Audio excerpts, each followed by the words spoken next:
ہیں کہ نہیں کر سکتے ہیں کہ نہیں کر سکتے. میں نے تو کی نہیں ہے, میں نے بتایا پھر گرین چینل میں میری شادی ہوئی تھی بھائی. تو بات دیوبندی بریلوی شیعہ اس کی اہل حدیث کی نہیں ہے. بات یہ ہے کہ کوئی بھی شخص چاہے وہ دیوبندی ہو, بریلوی ہو, شیعہ ہو, اہل حدیث ہو, کسی کے عقیدہ شرکیہ ہوگا تو اس سے نکاح جائز نہیں ہے. اس کا ذبیحہ, اس کا ذبح کردہ حلال نہیں ہے. اس کے پیچھے نماز جائز نہیں ہے. 3 احکام یاد رکھ لیں. جس کا 2 اور 2 4 کی طرح شرکی عقیدہ ہے نا, چاہے دیوبندی ہو, بریلوی ہو, اہل حدیث ہو, 3 احکام شریعت میں ہے. اس کے پیچھے نماز جائز نہیں ہے, نماز پڑھ لی نہیں ہوگی. نمبر 2, وہ ذبح کرے گا جانور تو اس کا ذبیحہ حلال نہیں ہوگا. نمبر 3, اس سے نکاح کریں گے تو نکاح منعقد نہیں ہوگا.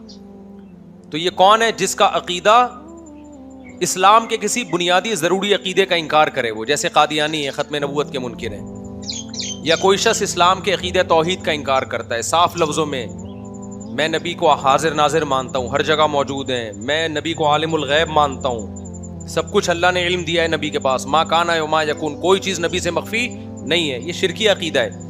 نبی کو مختار کل سمجھتا ہو کہ اللہ نے آپ کو تمام اختیارات دے دیے, آپ جو چاہے کر سکتے ہیں, اللہ نے آپ کو اختیارات دے دیے, حالانکہ اللہ کہتے ہیں میں نے اختیارات کسی کو نہیں دیے. تو یہ 2 اور 2 4 کی طرح واضح بات کرے, گھمائے پھرائے نہیں. بعض لوگ گھماتے پھراتے ہیں. جب ان سے کہا جاتا ہے کہ نبی تو بشر تھے, آپ کہہ رہے ہیں نور تھے, تو کیا انسان نہیں تھے؟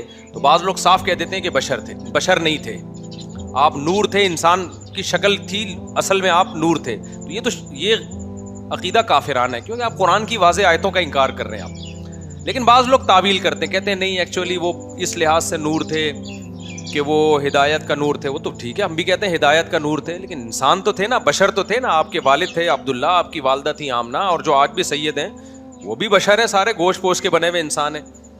تو جو تعویل کرتا ہے, تعویل والا نہیں, 2 ٹوک لفظوں میں انکار کرے گا نا, نبی کو حاضر ناظر کہے گا, مشکل کشا کہے گا, تو وہ دائرہ اسلام سے خارج ہو جائے گا. یہ مولوی نہیں فتوے لگا کے دائرہ اسلام سے خارج کرتے, مولوی بتا دیتے ہیں کہ یہ ہو چکا ہے.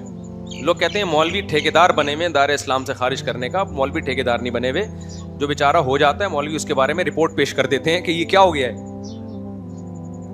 ہو گیا ہے. اچھا, بعض لوگ یہاں کہتے ہیں ہم کون ہوتے ہیں کسی کو کافر کہنے والے. کچھ براڈ مائنڈڈ قسم کے اسکالر ایسے بھی مارکیٹ میں آ گئے ہیں کہ ہم کون ہوتے ہیں بھائی یہ فیصلہ کرنے والے, یہ تو قیامت میں اللہ فیصلہ کرے گا.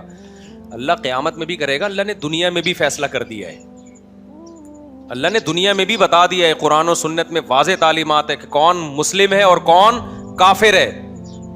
لہذا یہ فیصلہ کہ ہم کون ہوتے ہیں, ہم واقعی نہیں ہوتے, لیکن اللہ تو ہوتا ہے نا یہ فیصلہ کرنے والا. تو جو اللہ نے فیصلہ کیا وہ ہم پبلک کو بتا دیتے ہیں کہ یہ دلیل ہے اور یہ اللہ کا فیصلہ ہے. ہاں دلیل غلط ہو پھر آپ کہیں کہ یار دلیل صحیح نہیں دے رہے آپ, تو یہ بالکل غلط ہے. ہم واقعی کسی کو کافر کہنے والے نہیں ہوتے, لیکن اللہ تو ہوتا ہے نا. تو اللہ رسول نے جس کو کافر کہا ہو ہم اس کو کافر بتا دیتے ہیں, بناتے. ہمارے یہاں کوئی فیکٹری نہیں ہے کافر بنانے کی, کوشش ہماری یہی ہوتی ہے کہ مسلمان بنائیں ہم. جو ہو جاتا ہے اس کو بتاتے ہیں بھائی اس کا اسلام سے تعلق نہیں ہے. اچھا, بعض لوگ کیا کرتے ہیں کہ براڈ مائنڈڈ اتنے بنتے ہیں کہ کسی کو کافر نہ کہو, کسی کو غیر مسلم نہ کہو. ٹھیک ہے, کافر کا لفظ ذرا سخت ہے تو آپ غیر مسلم کہہ دیں. جب غیر مسلم کو بھی آپ کافر کہتے ہیں نا تو اس کو چڑ ہوتی ہے اس سے. تو کسی کو ہمیں طنز کرنا تو شریعت میں پسندیدہ نہیں ہے نا, تو اس کے لیے آپ اس کو کافر نہ کہیں, غیر مسلم کہہ دیں. یہ ہلکا لفظ ہے. اس پہ وہ تو خود مانتا ہے کہ میں مسلم تھوڑی ہوں. یہ ایک الگ بات ہے کہ ہم کافر کو کافر کے بجائے ہم کیا کہیں گے, ایک ادب تمیز کا لفظ استعمال کریں گے, بھائی یہ غیر مسلم ہے. جیسے قرآن نے بھی اہل کتاب کو اہل کتاب کہا, ایک رسپیکٹ دی نا ان کو, لیکن یہ تو نہیں کہا کہ یہ مسلم ہے, یہ تو نہیں کہا نا. اتنی رسپیکٹ تھوڑی دینی ہے.